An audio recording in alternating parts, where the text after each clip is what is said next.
వివాహితర సంబంధానికి అడ్డుగా ఉన్నాడని చిత్తూరులో ఓ మహిళ ప్రియుడితో కలిసి భర్తను అంతమొందించింది. మొదట ఆత్మహత్య చిత్రీకరించిన తమదైన శైలిలో పోలీసుల విచారణతో నేరం బయటపడింది. చిత్తూరుకు చెందిన వెంకటేష్ డ్రైవర్ గా పనిచేస్తున్నాడు. మొదటి భార్యకు సంతానం లేకపోవడంతో రెండో పెళ్లి చేసుకున్నాడు. వారికి 2 పిల్లలున్నారు. ఇటీవల రెండో భార్యకు సురేష్ అనే యువకుడితో పరిచయం ఏర్పడి అది కాస్త వివాహితర సంబంధానికి దారితీసింది.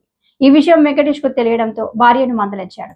వివాహితర సంబంధానికి అడ్డొస్తున్నాడని భావించిన భార్య ప్రియుడితో కలిసి భర్త గొంతుకు తాడు బిగించి చంపేసింది.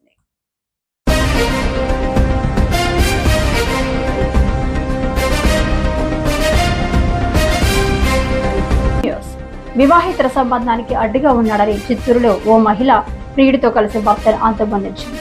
మొదట ఆత్మహత్య చిత్రీకరించిన తమదైన శైలిలో పోలీసుల విచారణతో నేరం బయటపడింది. చిత్తూరుకు చెందిన వెంకటేష్ డ్రైవర్ గా పనిచేస్తున్నాడు. మొదటి భార్యకు సంతానం లేకపోవడంతో రెండో పెళ్లి చేసుకున్నాడు. వారికి 2 పిల్లలున్నారు. ఇటీవల రెండో భార్యకు సురేష్ అనే యువకుడితో పరిచయం ఏర్పడి అది కాస్త వివాహితర సంబంధానికి దారితీసింది. ఈ విషయం వెంకటేష్ కు తెలియడంతో భార్యను మందలించాడు. వివాహితర సంబంధానికి అడ్డొస్తున్నాడని భావించిన భార్య ప్రియుడితో కలిసి భర్త గొంతుకు తాడు బిగించి చంపేసింది.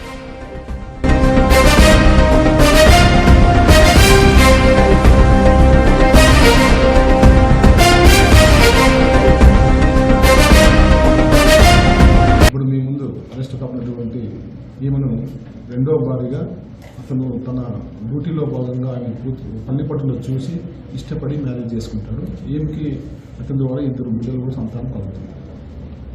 కానీ అతను డ్యూటీకి పోయినప్పుడు అతను ఆమె పక్కన ఉన్నటువంటి సురేష్ ఇతను మామూలు మేస్త్రి పని చేసే జీవనం అదే ఏరియా సంతపేట పరిచయం అయిపోయింది.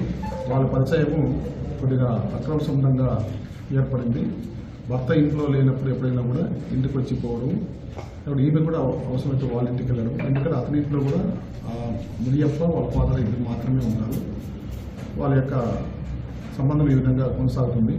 ఈ విషయం తెలిసి భర్త కొద్దిగా ఈమెని దండించడం జరిగింది. గొడవలైనాయి.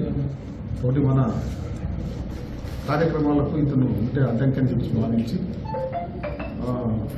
6వ తారీఖు అతను డ్యూటీ నుంచి వచ్చి బాగా తాగి మైండ్లో ఉన్నప్పుడు ఈ రోడ్లో కలిసి తాడు ఈ ముందు తాళ్ళు వేసి